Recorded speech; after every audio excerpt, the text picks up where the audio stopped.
The dust had barely settled on the wagon platform when Ophelia Rosewood realized she was the only woman left standing there, unclaimed and unwanted, watching the last of the mail-order brides disappear into new lives with men who had actually chosen them. White River, Wyoming, stretched before her in the golden afternoon light of August 1882. A collection of weathered buildings clinging to existence in a valley where the wind never seemed to stop blowing. 6 other women had arrived on the same stagecoach that morning, each clutching their own carpetbags and carefully penned letters from prospective husbands. One by one, men had stepped forward to collect their intended brides. Some meetings were tender, others awkward, but at least there had been meetings.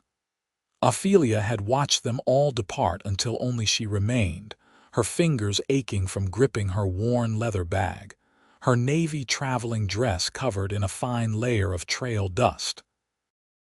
The stagecoach driver, a grizzled man with tobacco-stained whiskers, had already departed after giving her a look that mixed pity with something uncomfortably close to amusement. The station master had retreated inside his office, clearly uncomfortable with her presence. She stood alone on the wooden platform, the reality of her situation settling over her like a weight. Marcus Thornton, the man who had answered her advertisement and sent for her passage, had not appeared. After 3 months of correspondence, after she had sold nearly everything she owned in Philadelphia to afford the journey west, after she had stepped away from the only life she had ever known, he had simply not come. Ophelia was 23 years old, tall for a woman at 5 feet 8 inches. With auburn hair she kept pinned in a practical bun and green eyes that her mother had once said were too direct for a lady. Her mother had been dead for 2 years now, and her father had followed 6 months later, leaving Ophelia alone in a boarding house with diminishing funds and limited prospects. Teaching positions were scarce, factory work was brutal, and the alternative of becoming dependent on her married sister's charity had felt like a slow death. So she had done what thousands of other women had done before her. She had advertised herself as available for marriage and headed west toward what she hoped would be a new beginning. Now that beginning seemed to have ended before it could properly start. She forced herself to move, to step down from the platform and walk toward the station master's office. The town's main street stretched in both directions, lined with the usual establishments: a general store, a saloon, a livery stable, a small bank, a boarding house with a faded sign. Men in dusty work clothes moved along the street, some on horseback, others on foot. A few women in calico dresses hurried about their business. Everyone seemed to have a purpose except her. The station master looked up when she entered, his expression immediately guarded. He was a small man with wire-rimmed spectacles and ink-stained fingers. "Excuse me," Ophelia said, keeping her voice steady despite the panic rising in her chest. "I am looking for Marcus Thornton. I was meant to meet him here today." The station master's face shifted through several emotions before settling on resignation. "You are Miss Rosewood, I take it." "I am."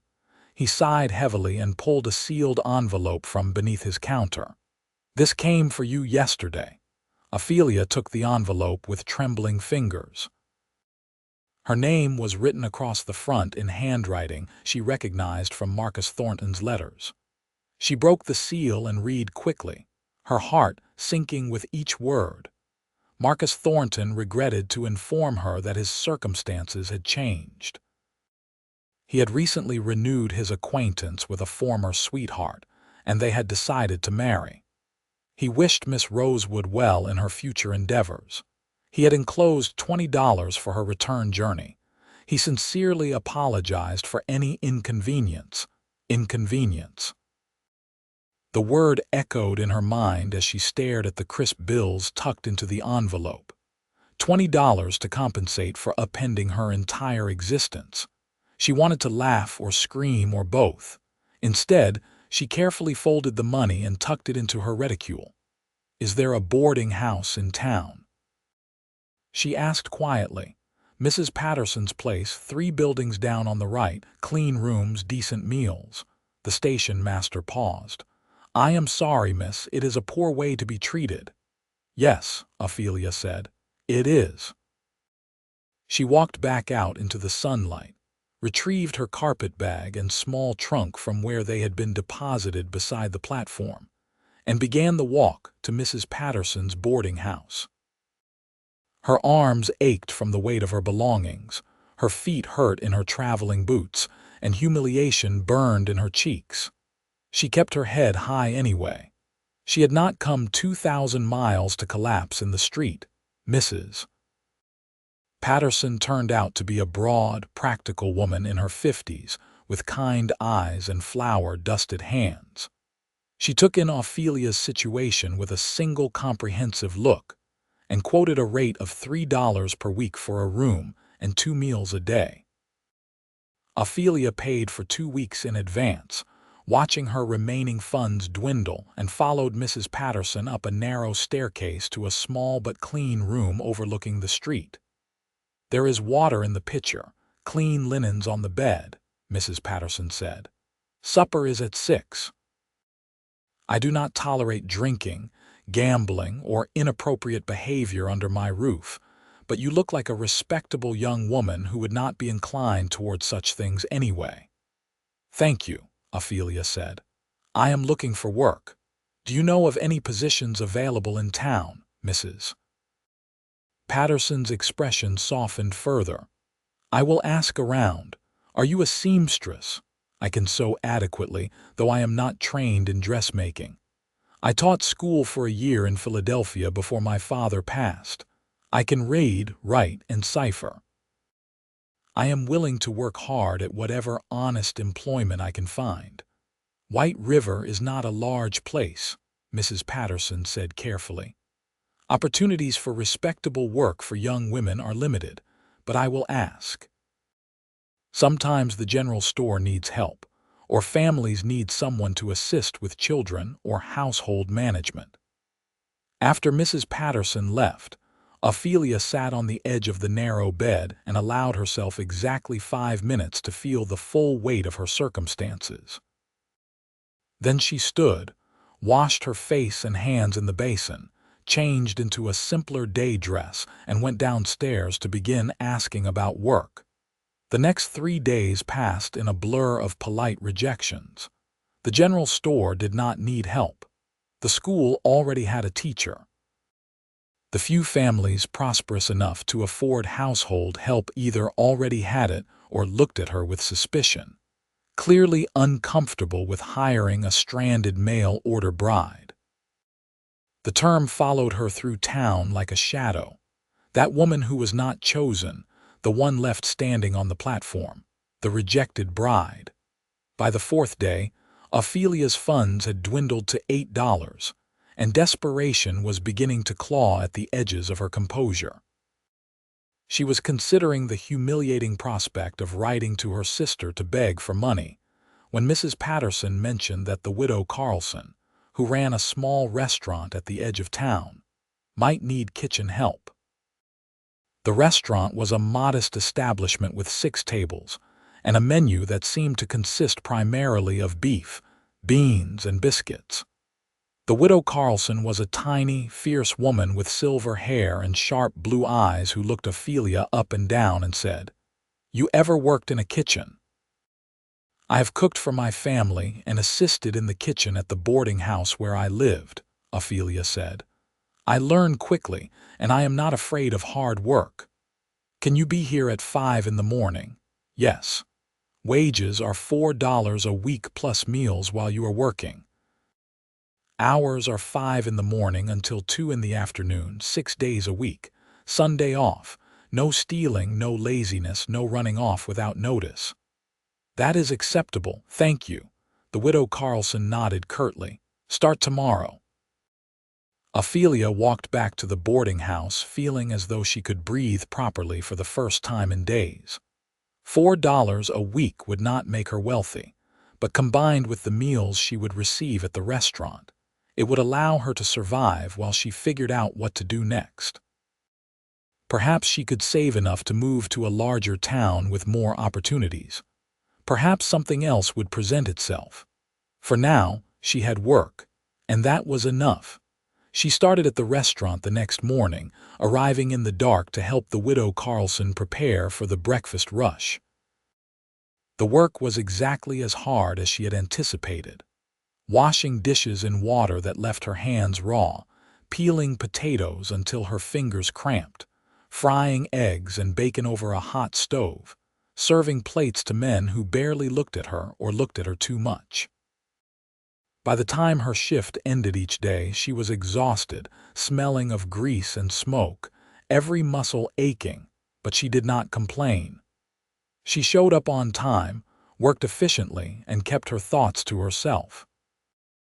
The widow Carlson, after the first week, began to thaw slightly, offering occasional words of approval or instruction. The regular customers grew accustomed to seeing her. She learned their preferences, who wanted their coffee strong enough to stand a spoon in, who always ordered extra biscuits, who never left a tip. It was on a Tuesday morning, 3 weeks after her arrival in White River, that Quinlan Weston first walked into the restaurant. Ophelia was wiping down tables after the breakfast rush when the door opened. She looked up automatically, ready to inform the newcomer that they had just missed the busy period and would need to wait a few minutes for fresh coffee. The words died in her throat. The man who entered was tall and lean, with the weathered look of someone who spent his days outdoors. He wore dusty work clothes, a faded blue shirt, and worn leather chaps over canvas pants. His face was sun-bronzed beneath several days' worth of dark stubble, and when he removed his hat, she saw that his hair was black and slightly too long, curling at his collar. But it was his eyes that caught her attention, pale gray, startling against his tanned skin and carrying an expression she could not quite read. "We have coffee on, and I can get you some eggs if you are hungry," she said, recovering her composure. "Coffee would be welcome," he said. His voice was quiet, almost gentle. "Thank you." She poured him a cup from the pot on the stove and brought it to the table where he had seated himself, near the window overlooking the street. Up close, she could see he was probably in his late 20s, with fine lines at the corners of his eyes from squinting into the sun. There was something careful about the way he moved, as though he was conscious of his own strength and wary of using it carelessly. "You are new in town," he said. It was not quite a question. "I arrived about a month ago," Ophelia said. He nodded slowly, those gray eyes studying her with an intensity that should have made her uncomfortable but somehow did not. "You are the woman who was meant to marry Marcus Thornton." It was not a question either, and Ophelia felt the familiar heat of humiliation rise in her cheeks. "Yes, though as you can see that did not come to pass." "His loss," the man said quietly. Ophelia blinked, startled by the simple statement. Before she could respond, the widow Carlson called from the kitchen, needing help with something, and she excused herself. When she returned a few minutes later, the man had left 2 bits on the table and departed, his coffee cup empty. "Who was that?" she asked the widow Carlson. "Quinlan Weston. Has a small ranch about 5 miles north of town. Keeps to himself mostly. His parents died of fever about 8 years ago, left him the property. He runs cattle, does some horse trading. Quiet man, but decent. Never causes trouble." Ophelia filed the information away and returned to her work. She did not expect to see Quinlan Weston again anytime soon. White River was not so small that everyone crossed paths constantly, and he had said nothing to suggest he would return. But he came back the next morning and the morning after that.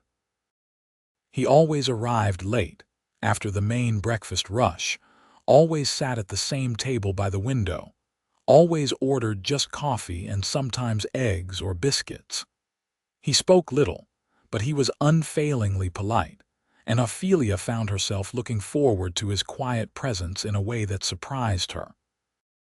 On the fourth morning he said, "You are from back east." "Philadelphia," she confirmed, refilling his coffee cup. "That is a long journey." "Yes, very long." "Do you regret it?" She considered the question seriously. "I do not know yet. I regret the way things worked out with Mr. Thornton, but I do not know if I regret leaving Philadelphia. There was nothing left for me there." Quinlan nodded as though her answer confirmed something he had been thinking. "What was your trade back east?" "I taught school for a time. Before that, I helped my father with his bookkeeping. He was a clerk." She hesitated, then added, "Both my parents passed away. I had few options remaining, so you came west to marry a stranger. Many women do. It takes courage." Ophelia laughed, a short, sharp sound, or desperation. "Perhaps both." Something in his tone made her look at him more closely. His expression was thoughtful, those gray eyes still studying her with that same careful intensity. "You see me," she said suddenly, surprised by her own words. "I do," he said simply. She did not know how to respond to that. For the past month, she had felt almost invisible, just another face in a strange town, notable only for being the woman who had been rejected. Men looked past her or at her body, but never at her face, never with the kind of attention that suggested they were actually seeing the person she was. But Quinlan Weston looked at her as though she were fully visible, as though she mattered. "I should get back to work," she said, flustered. "Of course. Thank you for the coffee." Over the following weeks, their brief morning conversations became a pattern Ophelia looked forward to more than she wanted to admit. Quinlan told her small things about his ranch, about the challenges of working the land alone, about his plans to expand his herd. She told him about Philadelphia, about her parents, about the books she missed being able to read. He listened with genuine interest, asking thoughtful questions, never making her feel foolish or unimportant. The widow Carlson noticed, of course. "That Weston boy has taken a shine to you," she said one afternoon as they cleaned up after the lunch service. "He is just being friendly," Ophelia said. "Quinlan Weston does not do anything without a reason. He is not the type to waste time on idle friendliness." The widow Carlson gave her a shrewd look. "He is a good man, quiet, keeps his word. Could do worse." "I am not looking for a husband," Ophelia said firmly. "I tried that once, and it did not work out well." "You did not try anything. Marcus Thornton was a fool who did not know what he was passing up, but Quinlan Weston is not Marcus Thornton." Ophelia did not respond, but the words stayed with her. She found herself thinking about Quinlan at odd moments. The careful way he handled his coffee cup, the rare smile that transformed his serious face, the intelligence in those gray eyes. She told herself firmly that she was being ridiculous. She barely knew the man. He had shown her nothing but ordinary courtesy. She was reading too much into simple kindness. But then came the morning when Quinlan arrived at the restaurant and said, "Miss Rosewood, I have a proposition for you." Ophelia's heart did something complicated in her chest. "What kind of proposition?" "I need help with bookkeeping at the ranch. My father kept careful records, but since his death, I have let things slip. I am better with cattle than with numbers. I would pay you $2 per week to come out to the ranch one day a week to help organize the accounts and teach me how to maintain them properly." He paused. "It would be in addition to your work here, not instead of it. I know you need the income from both positions." It was a generous offer, almost suspiciously so. "Why me?" "Because you know bookkeeping and I trust you." He said it simply, as though it were obvious.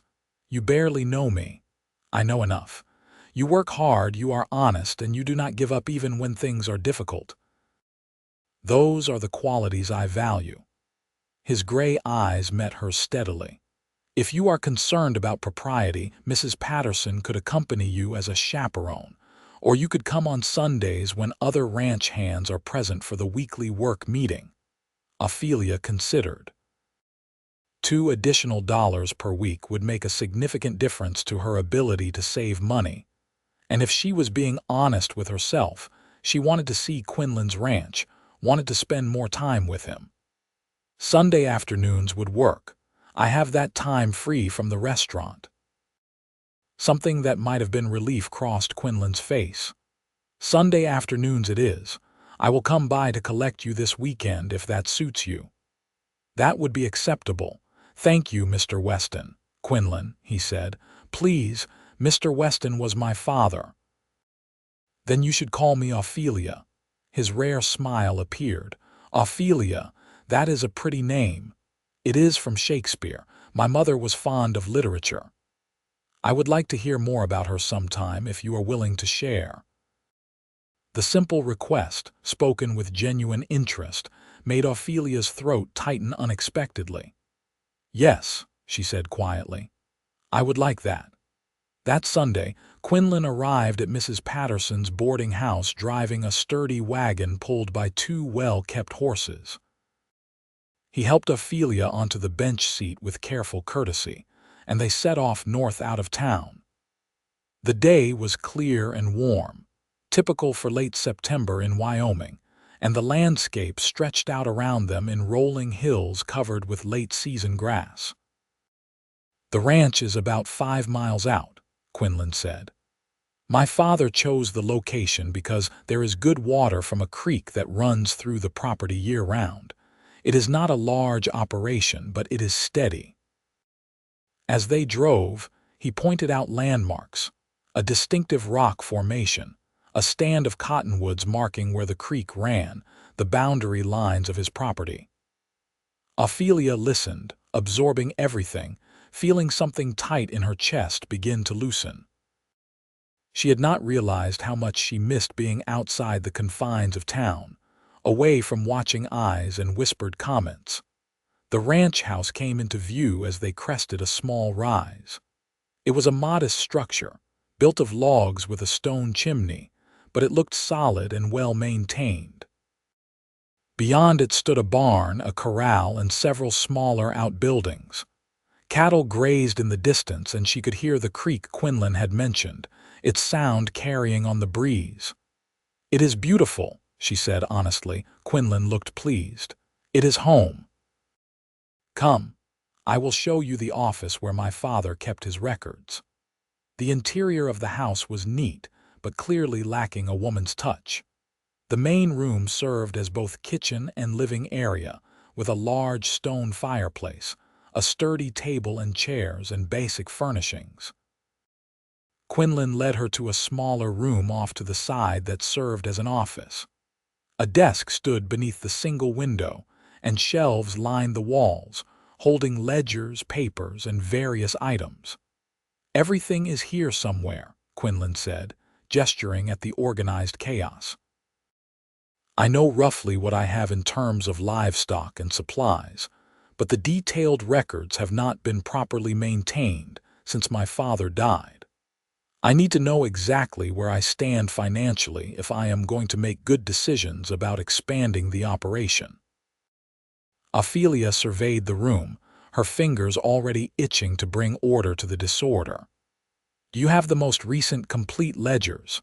Quinlan pulled down several leather-bound books from the shelf. These are from my father's time. He was meticulous. I have tried to continue, but... He trailed off, looking frustrated with himself. You have been managing the ranch alone, Ophelia said. That is a tremendous amount of work. It is no wonder the bookkeeping has suffered.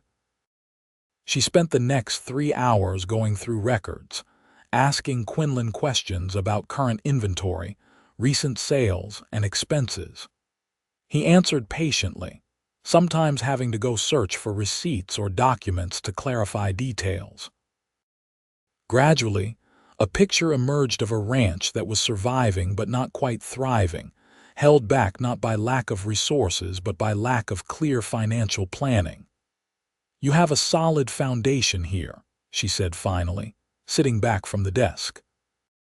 "Your cattle are healthy, your land is good, and you are not carrying unreasonable debt. But you are also not maximizing your potential. With some adjustments to how you are buying supplies and timing your sales, you could increase your profit margin significantly." Quinlan leaned against the desk beside her, close enough that she could feel the warmth of his body. "What kind of adjustments?" She walked him through her initial thoughts, sketching out ideas for better inventory management and strategic timing of sales. He listened intently, asking intelligent questions, and she found herself enjoying the conversation immensely. It had been a long time since anyone had valued her mind, her ability to analyze and solve problems. "You have a gift for this," Quinlan said when she finished. "This is exactly what I needed." "I enjoyed it," Ophelia admitted. "I like bringing order to chaos, seeing how all the pieces fit together." "Then perhaps you could come more than once a week," Quinlan said, "if you are willing and if it does not interfere with your work at the restaurant. There is a lot to sort through, and I would value your counsel on other aspects of the ranch operations." "I would like that," Ophelia said, meaning it. They worked together for another hour before Quinlan insisted on providing her with lunch: fresh bread, cheese, and cold beef that he assembled with surprising competence. They ate at the main table, and their conversation drifted away from business to more personal topics. "Why did you never marry?" Ophelia asked, then immediately regretted the forwardness of the question. "I apologize, that was too personal." "No, it is a fair question." Quinlan was quiet for a moment, choosing his words carefully. "I came close once, about 5 years ago. There was a woman in town, daughter of the banker. We courted for several months, but it became clear that she was interested in who she thought I could become, not who I actually was. She wanted me to sell the ranch, move to a larger town, pursue business opportunities there.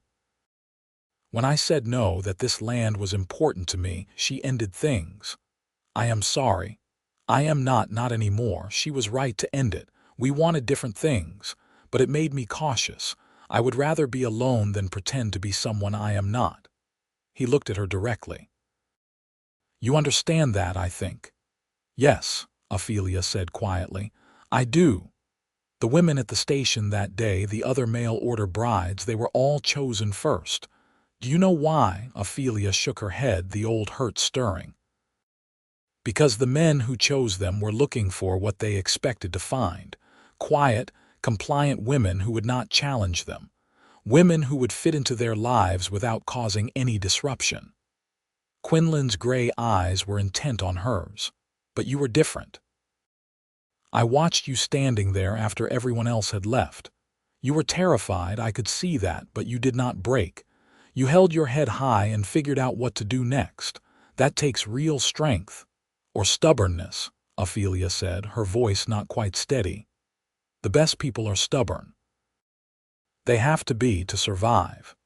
He reached across the table and touched her hand just briefly. "Marcus Thornton did not choose you because he was not capable of seeing you, but I see you, Ophelia. I have seen you from the first moment."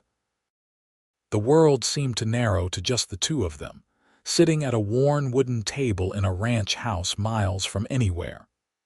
Ophelia's heart was beating too fast, and she felt as though she were standing on the edge of something vast and terrifying and wonderful. "I should probably get back to town," she said, not because she wanted to, but because she was suddenly afraid of how much she did not want to leave. "Of course," Quinlan said, withdrawing his hand, but his eyes held a promise that made her breath catch.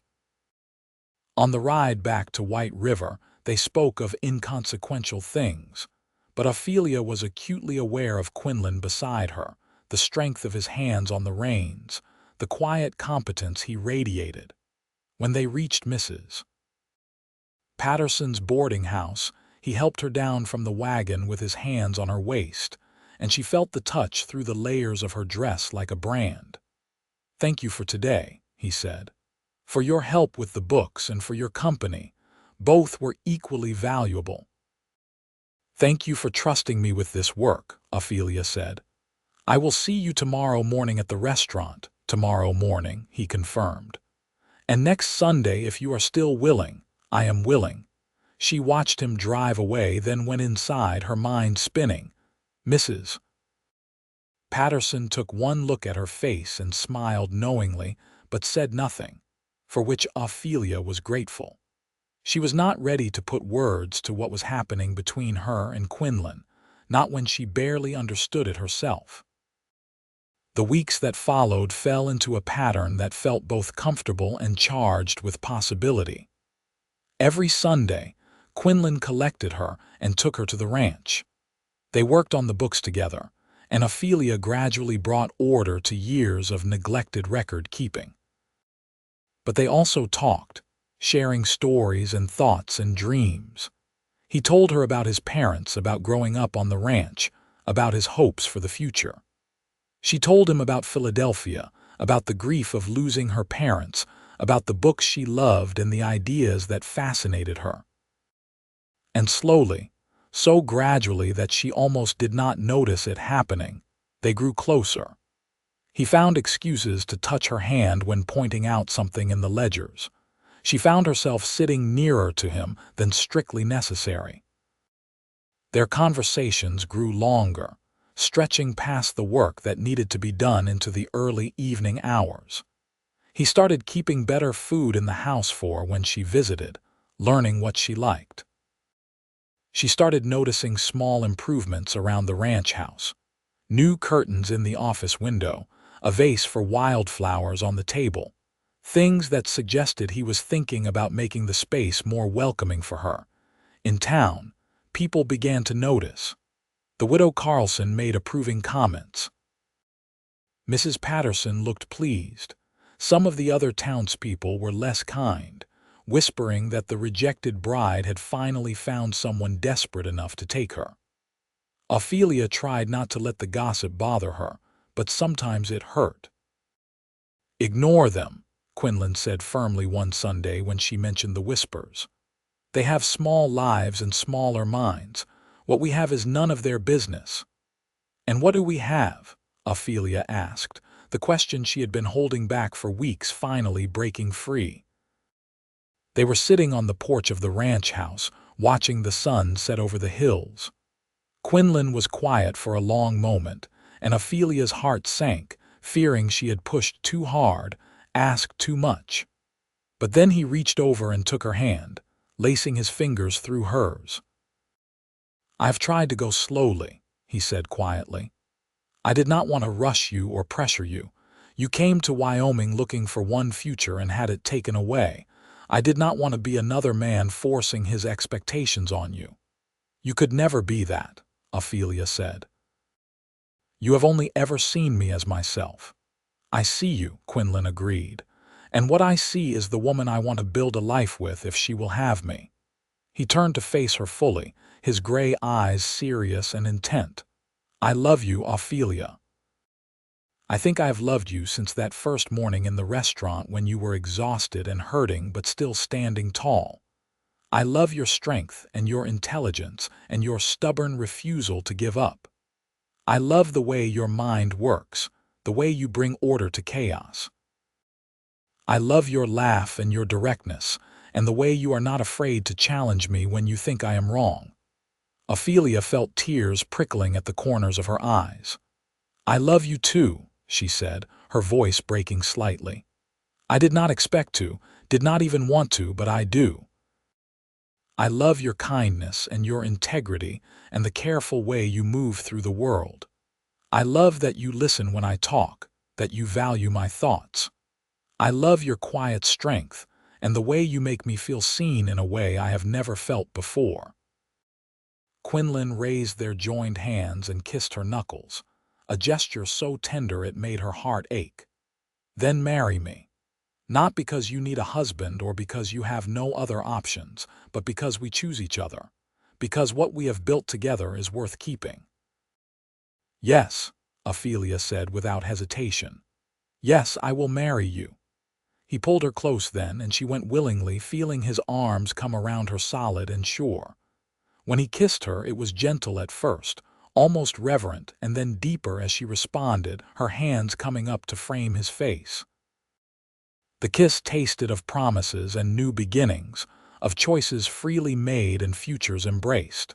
When they finally drew apart, both breathing hard, Quinlan rested his forehead against hers. "I want to do this properly," he said. "Court you openly, give you a real wedding, make sure everyone in White River knows you are choosing me of your own free will." "I appreciate that," Ophelia said, "but I do not need a long engagement. I have already chosen you, Quinlan. I do not need more time to be certain." "1 month," Quinlan said. "Give me 1 month to prepare the house properly, to make it ready for you, and to court you the way you deserve." 1 month, Ophelia agreed. The next 4 weeks passed in a blur of preparation and anticipation. Quinlan came to town every day, sometimes just for a few minutes to see her at the restaurant, other times for longer visits where they would walk through White River together or sit on Mrs. Patterson's porch and talk. He was courting her publicly and deliberately, making it clear to everyone that Ophelia Rosewood was his intended bride, and that he was proud of that fact. The gossip shifted.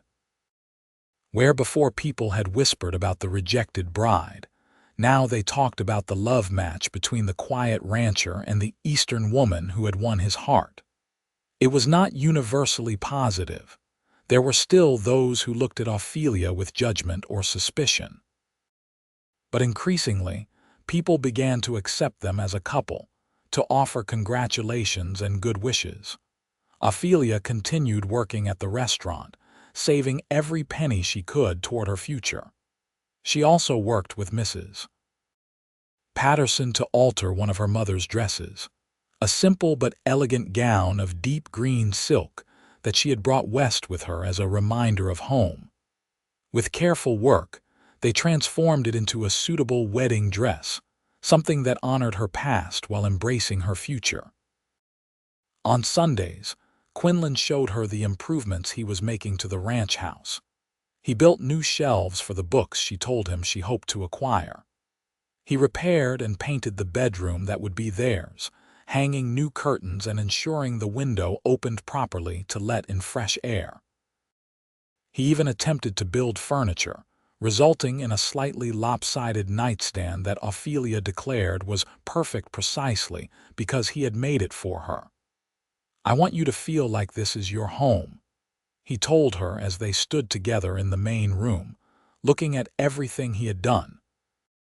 "Not just the place you live because you married me, but truly your home." "It already feels like home," Ophelia said honestly, "because you are here." 2 weeks before the wedding, Quinlan took her to meet his nearest neighbors, the Crawford family, who lived about 3 miles east on their own small ranch. Daniel Crawford was around Quinlan's age, his wife Sarah a year or two younger, and they had 2 young children who raced around with boundless energy. Sarah welcomed Ophelia warmly, clearly delighted that Quinlan was finally settling down. "He has been alone too long," Sarah said as she poured coffee in their modest kitchen. "We have been telling him for years that he needed to find a good woman. I am so glad he found you." "I am glad too," Ophelia said.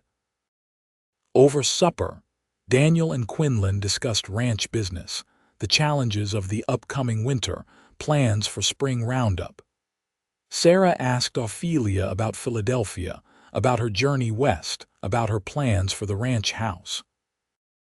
The conversation was easy and comfortable, and Ophelia felt her last lingering anxieties about fitting into this new life begin to ease. She could do this. She could build a life here, create connections, become part of this community.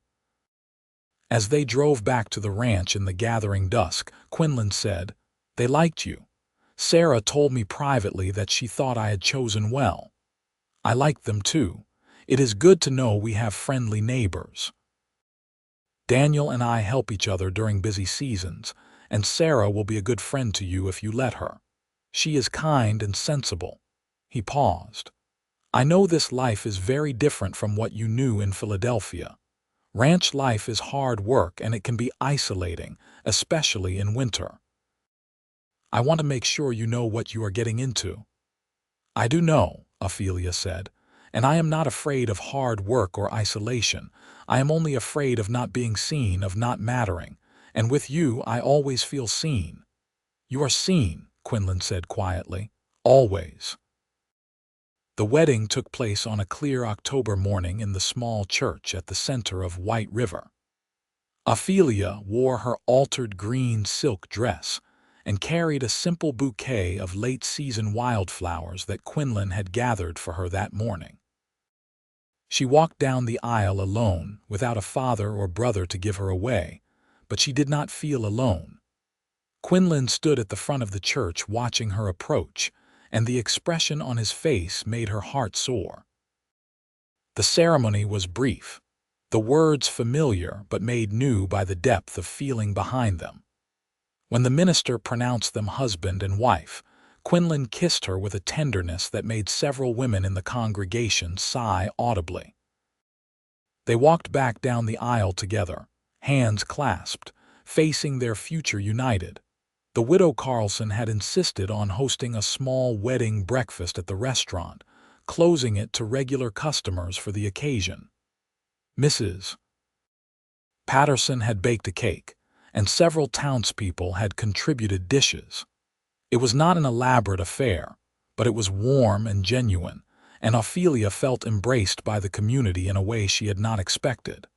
Toward the end of the celebration, the widow Carlson pulled Ophelia aside. "I am sorry to be losing you at the restaurant, but I am glad for you. Quinlan Weston is a good man, and you two are well matched." She pressed an envelope into Ophelia's hands. "This is the wages you earned plus a little extra. Call it a wedding gift." "You do not have to do that," Ophelia protested. "I know I do not have to, I want to. You worked hard for me, never complained, showed up every day no matter what. That is worth something." The widow Carlson's sharp features softened slightly. "Be happy, girl, you have earned it." Late that afternoon, Quinlan and Ophelia drove back to the ranch together as husband and wife. The autumn sun was beginning to sink toward the horizon, painting the sky in shades of gold and orange. When they reached the ranch house, Quinlan lifted Ophelia from the wagon and carried her across the threshold, both of them laughing at the traditional gesture. "Welcome home, Mrs. Weston," he said, setting her down gently in the main room. "Mrs. Weston," Ophelia repeated, testing the sound of it. "I like it." That night, as they lay together in the bed Quinlan had so carefully prepared, Ophelia felt a peace she had not known in years. This was nothing like the future she had imagined when she left Philadelphia, nothing like the life she thought she was coming to build with Marcus Thornton. It was better, it was real, it was hers. "What are you thinking?" Quinlan asked, his hand tracing lazy patterns on her shoulder. "That I am grateful Marcus Thornton did not show up that day," Ophelia said honestly. "I thought being the last bride chosen, the one left standing alone, was the worst thing that could happen to me. But it was actually the best thing, because if he had been there, if I had married him, I would never have met you." Quinlan pulled her closer. "I think about that too. About how easily we might have missed each other. If you had arrived on a different day, if I had not decided to stop at the restaurant that morning, if any of 100 small things had been different. But they were not different. We found each other. We did. And I intend to spend the rest of my life being grateful for that." They talked long into the night, making plans and sharing dreams. Quinlan wanted to expand the herd gradually, maybe try breeding horses as well as cattle. Ophelia wanted to order books, maybe eventually teach some of the ranch children in the area who did not have easy access to the school in town. They spoke of the spring to come, of the seasons they would face together, of the life they would build side by side. The first winter of their marriage was cold and sometimes difficult. Ophelia learned the rhythms of ranch life, the early mornings, the constant work, the necessary balance between preparing for future needs and managing present challenges. There were days when the wind howled so fiercely that venturing outside was dangerous, days when Quinlan had to break ice on the water troughs, days when simply keeping warm and fed required significant effort. But there was also beauty. Ophelia learned to read the weather, to understand the language of animals, to find satisfaction in work well done. She took over management of the household accounts and gradually expanded her role to help with broader ranch operations. Quinlan taught her to ride, patiently working with her until she felt comfortable on horseback. She taught him to improve his reading, sitting together by lamplight as he slowly worked his way through books she ordered from back east. They worked together, learning each other's strengths and weaknesses, figuring out how to mesh their lives into a single shared existence. It was not always easy. They disagreed sometimes, had moments of friction when they were both tired or stressed. But they learned to talk through problems, to listen to each other, to compromise without either person feeling diminished. Sarah Crawford became a close friend, riding over to visit several times a month when weather permitted. The two women would sit in Ophelia's kitchen, sharing coffee and conversation, and Ophelia treasured the female friendship. Daniel and Quinlan continued their pattern of mutual aid, helping each other with larger projects or during busy seasons. In the spring, Ophelia discovered she was pregnant. She told Quinlan one evening after supper, watching nervously for his reaction. His face went through a rapid series of emotions before settling on pure joy. "Are you certain?" he asked, coming to kneel beside her chair. "As certain as I can be. Sarah thinks so too. I told her first because I wanted to be sure before I said anything to you." Quinlan placed his hand gently on her still flat stomach.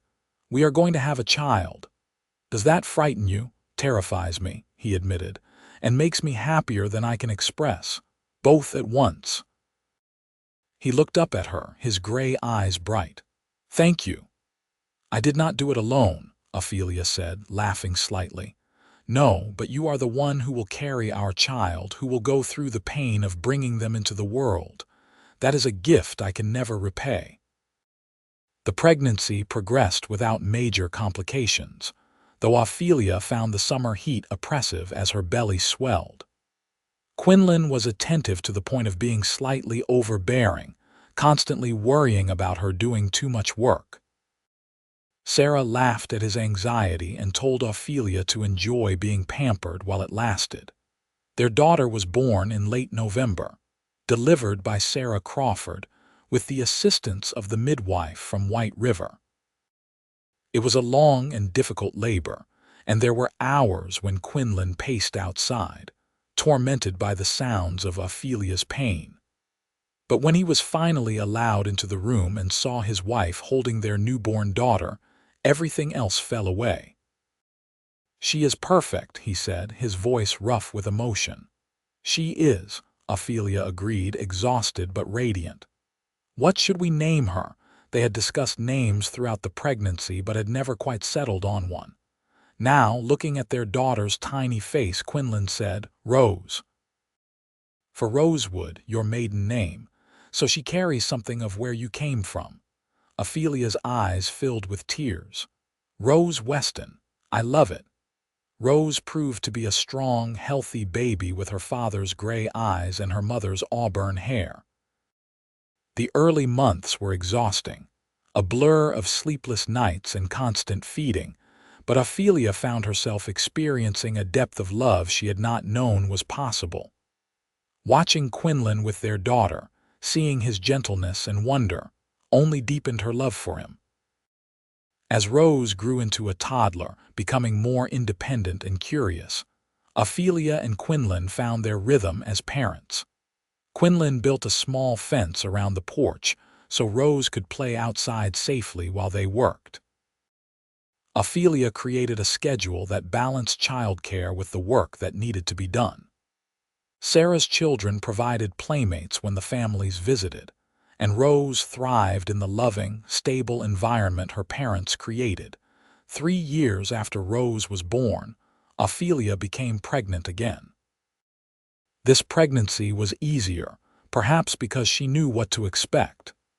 Their second child, a son they named James for Quinlan's father, arrived on a bright spring morning. He was dark-haired and serious even as an infant, and Rose was fascinated by her baby brother.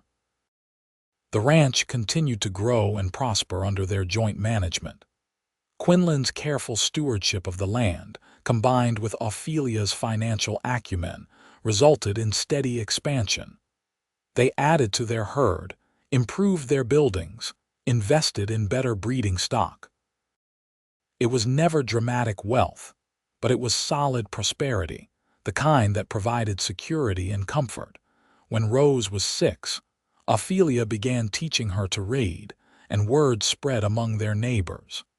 Several families asked if Ophelia would be willing to teach their children as well. After discussing it with Quinlan, she agreed, and twice a week, children from the surrounding ranches would gather at the Weston Ranch for lessons. It was deeply satisfying work, using her skills to benefit the community, and she loved seeing young minds develop and grow. The years passed, each bringing its own challenges and joys. There were hard winters when they lost cattle, dry summers when water became scarce, seasons when money was tight and choices were difficult. But there were also beautiful moments.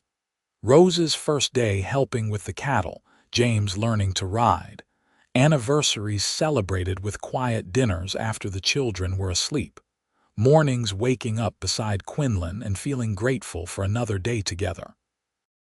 On their 10th wedding anniversary, Quinlan and Ophelia took an evening ride up into the hills overlooking the ranch. They sat together on a blanket, watching the sunset paint the sky, while Sarah watched the children back at the house. "You ever regret it?" Quinlan asked. "Giving up the life you might have had back east, the opportunities you left behind." Ophelia leaned against his shoulder, feeling the solid warmth of him. "Never. Not once. Everything I left behind led me here to this life. How could I regret that?" "Sometimes I think about that day, when you were standing on the station platform, the last bride left unchosen. I almost did not stop at the restaurant the next morning. I was only in town because I needed supplies, and I was running late. But something made me turn toward the restaurant instead of heading straight home." "Fate," Ophelia said. "Maybe. Or maybe it was just recognizing something in you that I needed in my own life." Quinlan turned to face her, his gray eyes still as intent as they had been that first morning. "You were the last bride chosen, but you were the first woman I ever truly saw. The first person who made me want to be truly seen in return." "I see you," Ophelia said, the same words she had spoken years ago, but deeper now, weighted with a decade of shared life. "I see you, Quinlan Weston, and I love everything I see." He kissed her then, tender and thorough, and she responded with the ease of long practice and continued desire. After all these years, he could still make her heart race, still make her feel cherished and seen. As they rode back to the ranch in the gathering dusk, Ophelia thought about the girl she had been 10 years ago, standing alone on a station platform in a strange town, humiliated and frightened but refusing to break. That girl would be amazed by the life she had found, by the strength she had discovered in herself, by the love that had transformed everything. She had come west looking for a husband, for security, for a role to fill. Instead, she had found a partner, a purpose, and a home that was truly hers. She had found a man who did not just need her but saw her, valued her, loved her for exactly who she was. The ranch house came into view, lights glowing warm in the windows.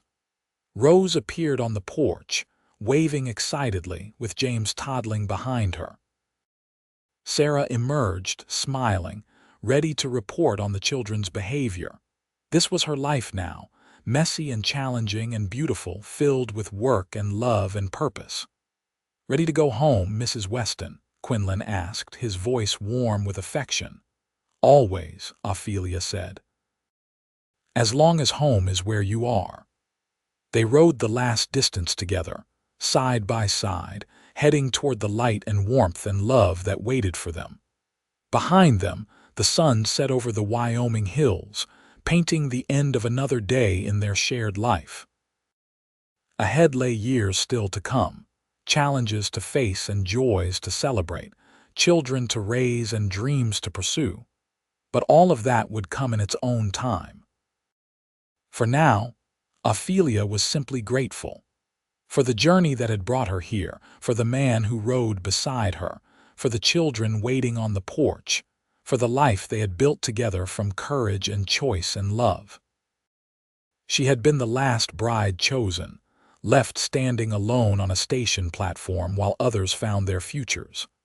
But in being last, in being overlooked by men who could not see her, she had found the one person who saw her completely. And in his eyes, she had found her true home. The years continued to unfold in their steady rhythm, marked by the changing seasons and the milestones of their growing family. Rose grew into a bright, confident girl who loved working alongside her father with the horses and cattle. She had inherited Ophelia's directness and Quinlan's careful way of approaching the world, and she navigated between both her parents' worlds with ease.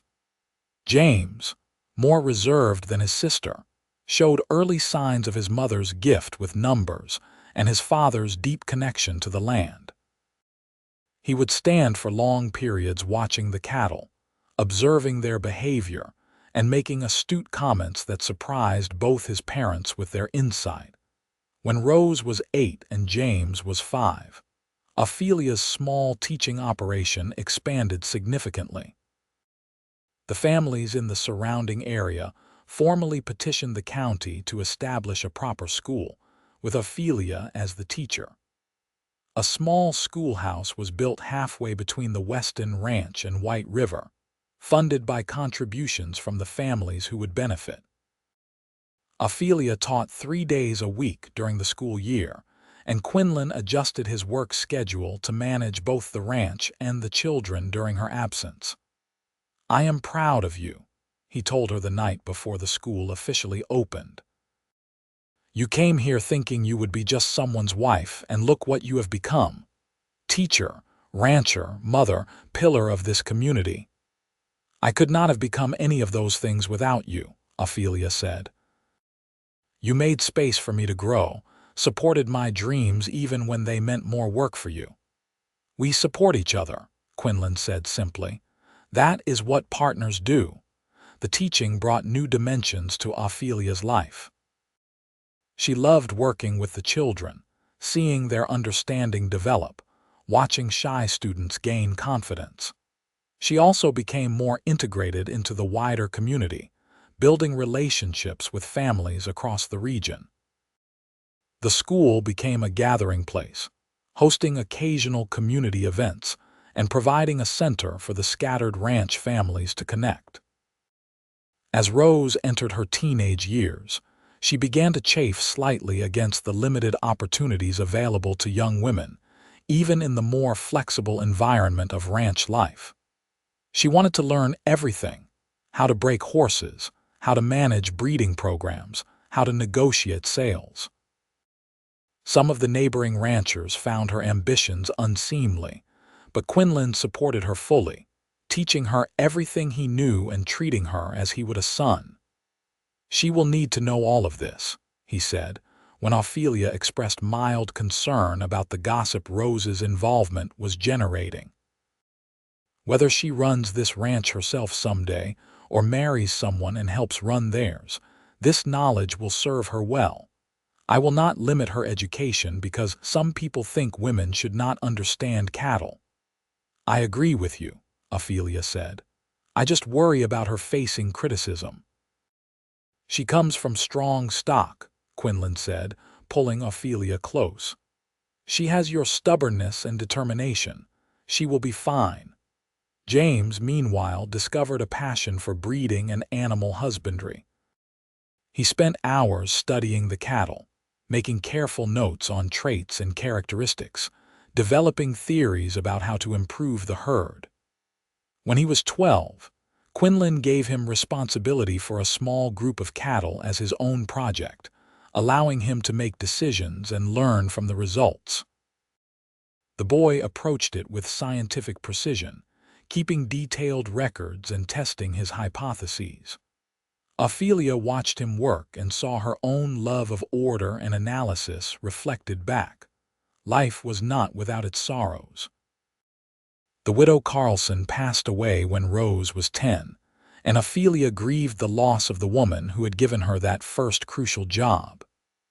Mrs. Patterson followed a few years later, and Ophelia felt the absence of the boarding house proprietor who had provided shelter when she needed it most. But alongside the losses were new connections. Younger families moving into the region, children growing up, the community evolving. Daniel Crawford suffered a broken leg during a particularly difficult calving season, and for 3 months, Quinlan spent significant time at the Crawford Ranch helping maintain their operation. Ophelia juggled teaching, managing their own ranch, and raising the children largely alone during that period. It was exhausting, but it also proved to herself and everyone else that she was fully capable of running the ranch independently when necessary. When Rose was 16, a young man from a ranch 20 miles south began paying her attention. Thomas Fletcher was 19, the son of a prosperous rancher, handsome and charming. He began finding excuses to attend community events where Rose would be present, riding out of his way to encounter her. Rose was flattered but also cautious, and she talked to her mother about him. "You like him?" Ophelia asked. "I think so. He is kind, and he does not seem bothered by my interest in ranching. But I am not ready to marry yet. I have so much I still want to learn and do." "Then do not let him or anyone else rush you," Ophelia said firmly. "I married your father when I was ready, and even then the circumstances were unusual. You have time, Rose. Take it. Make sure of your own mind before you make promises to someone else." "Did you love father right away?" Ophelia considered the question carefully. "I think I started falling in love with him very quickly, but I did not recognize it at first. I was so hurt from what happened with Marcus Thornton, so afraid of being vulnerable again. But your father was patient. He let me see him, and he really saw me, and that made all the difference." "Thomas sees me," Rose said slowly. "At least I think he does, but I am not sure yet." "Then take your time finding out. You are only 16. There is no rush." Thomas continued his courtship patiently over the next year. He treated Rose with respect, took an interest in her work with the horses, and won over both Quinlan and Ophelia with his sincerity. When Rose turned 17, Thomas asked Quinlan's permission to formally court her, and Quinlan gave it, though he made it clear that any future engagement would be long enough for Rose to be certain of her feelings. Watching her daughter navigate courtship and young love, Ophelia was struck by how different Rose's experience was from her own. Rose had choices, security, a family who supported her completely. She was not driven by desperation or limited options. If she chose Thomas, it would be because she genuinely wanted him, not because she needed him. "That is what I wanted for her," Quinlan said when Ophelia expressed these thoughts to him. A life where she could choose freely, where her value was never in question. You gave that to me too, Ophelia said. Even though I came to you with nothing, you always treated me as an equal partner. You came to me with everything that mattered: intelligence, strength, courage, and an open heart. The rest was just details. James, at 14, showed no interest in romance yet, being far more fascinated by a new breeding program he was designing. He had begun corresponding with a cattle breeder in Montana, exchanging ideas and learning from someone with more experience. The letters arrived regularly, and James would share the contents excitedly with anyone who would listen. Rose and Thomas became engaged just after Rose's 18th birthday. It was a long engagement by design, giving them time to be certain. The wedding was planned for the following year, after Thomas completed some improvements to the section of his family's ranch that would be theirs to manage. I am going to miss having her here every day, Ophelia confessed to Quinlan one night. I know. But she will only be 20 miles away, and you know she will visit frequently, and we still have James. For now, he will grow up and leave too eventually. Yes, that is what children do. They grow up, build their own lives. It is what we raise them to do. Quinlan wrapped his arms around her from behind, resting his chin on her shoulder. And when they do, it will be just us again, like it was in the beginning. I am rather looking forward to having you to myself again. Ophelia leaned back against him, smiling. Are you saying you are tired of being a father? Never. But I am saying I also enjoy being your husband, and I am looking forward to a time when we can focus more attention on that role again. Rose's wedding took place on a beautiful June morning, with the ceremony held outdoors on the Weston ranch.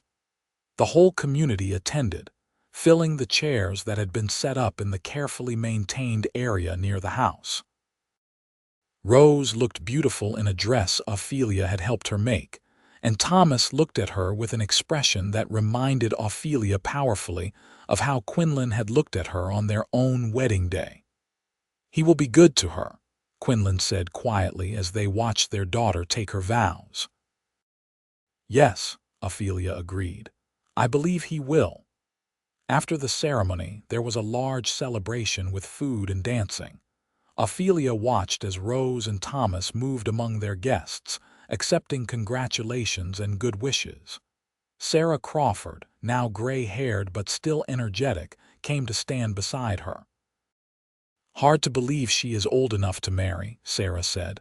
I remember when you were pregnant with her, so nervous about becoming a mother. I was terrified, Ophelia admitted. I had no idea what I was doing. None of us do at the start. We just do our best and hope it is enough. And looking at Rose, I would say you and Quinlan did more than enough.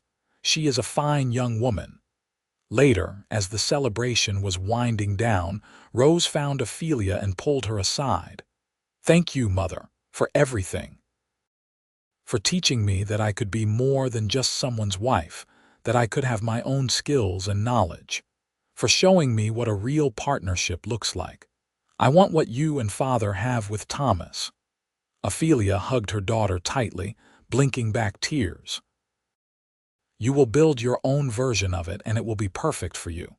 Just remember to keep seeing each other even years down the road. Keep talking, keep choosing each other every day. I will, I promise. As Rose and Thomas rode away toward their new home, Ophelia felt Quinlan's hand slip into hers. They stood together, waving goodbye, marking the end of one chapter and the beginning of another. Life settled into a new pattern with Rose gone. James, now 15, took on more responsibilities around the ranch. The house was quieter, and Ophelia found herself adjusting to having just the three of them. But it was not a sad quietness. There was peace in it, a sense of completeness. Ophelia continued teaching, though she gradually reduced her schedule as younger teachers arrived in the region. James's breeding program was showing remarkable results, and Quinlan began to talk about eventually turning over that aspect of the ranch management to him entirely. Rose visited frequently, often accompanied by Thomas, and 2 years after her marriage, she announced that she was pregnant. "You are going to be a grandmother," Quinlan said that night, wonder in his voice. "We are going to be grandparents," Ophelia corrected. "How did we get old enough for that?" "I do not feel old, do you?" Ophelia considered. She was 43 now, with strands of silver appearing in her auburn hair. There were lines around her eyes and a slight stiffness in her joints on cold mornings, but she felt strong, capable, content. "No," she said, "I do not feel old. I feel like myself, just with more history." That is a good way of putting it. Rose's daughter was born in early spring, and they named her Ophelia after her grandmother. Holding her tiny namesake, Ophelia felt the circle of life complete itself in a profound way. Here was the future, this new life, carrying forward something of all of them. James, at 17, surprised everyone by announcing that he wanted to attend an agricultural college back east for a year to study animal husbandry and modern breeding techniques. It was a bold plan, requiring significant expense and time away from the ranch. Ophelia and Quinlan discussed it at length. "He should go," Ophelia said finally. "Education opens doors, gives opportunities. If he wants to learn, we should support that." "It will be strange, having both children gone," Quinlan said. "Yes, but we did not raise them to stay children forever." They sent James east in the fall with letters of introduction to several agricultural programs and enough money to support a year of study. The house felt empty with both children gone, but Ophelia and Quinlan fell into their old rhythms, remembering what it had been like when it was just the two of them. They took more time for themselves. Long rides through the hills, quiet evenings reading together, mornings lingering over coffee. They rediscovered each other in some ways, freed from the constant demands of active parenting. Quinlan was 50 now, his dark hair threaded with silver, his face deeply lined from years of sun and wind. But to Ophelia, he was as attractive as he had been that first morning in the restaurant, perhaps more so for all the years and experiences they had shared. "You remember what you said to me that first day?" she asked one evening as they sat on the porch watching the sunset. "About me being the woman who was not chosen. I said Marcus Thornton did not choose you because he could not see you. And you said you saw me. I did. I do. I always will." Quinlan reached for her hand. "You are the best choice I ever made, Ophelia." "The smartest thing I ever did was walk into that restaurant the morning after you arrived." "I think we chose each other," Ophelia said. "Both of us. We keep choosing each other." "Every day," Quinlan agreed, "for the rest of our lives." James returned from his year of study, bursting with new ideas and techniques. He threw himself into implementing what he had learned, revolutionizing parts of the ranch's breeding program. His innovations attracted attention from other ranchers, and he began consulting for neighboring operations, building a reputation as an expert in his field. Rose had a second child, a son named Quinlan after his grandfather. The ranch continued to prosper under the combined efforts of Quinlan, Ophelia, and James. They hired additional help as needed, becoming one of the more successful operations in the region. Ophelia gradually retired from teaching, passing her position to a young woman newly arrived from Chicago, but she continued to be active in the community. On their 20th wedding anniversary, Quinlan gave Ophelia a gift, a leather-bound journal, its pages blank. "For what?" she asked. "For our story. I think it should be written down, preserved. Not just for us, but for Rose and James, for little Ophelia and Quinlan, for whoever comes after. The story of how we found each other, how we built this life. It is a story worth remembering. Ophelia thought about that girl standing on the station platform 20 years ago, humiliated and afraid but refusing to give up. She thought about Quinlan walking into the restaurant the next morning, seeing her when no one else had. She thought about all the days and years since, the challenges overcome and the joys celebrated. "Yes," she said, "it is a story worth remembering." She began writing that night, recording their history in careful script. It took months to complete, filling page after page with the story of their love, their partnership, their life together. When she finished, she gave it to Quinlan to read. He sat up most of the night with it, and when he finally came to bed, his eyes were bright. "This is beautiful. This is us." "This is us," Ophelia confirmed. "For anyone who wants to know how we became who we are." They stored the journal carefully, intending to pass it down to their children and grandchildren, a record of where they had come from and how they had chosen each other against the odds. The years continued their steady march. Quinlan and Ophelia grew older together, their bodies slowing but their minds and hearts still sharp. James married at 25, bringing his wife Emma to live at the ranch. Emma was a quiet, practical woman who fit seamlessly into the family.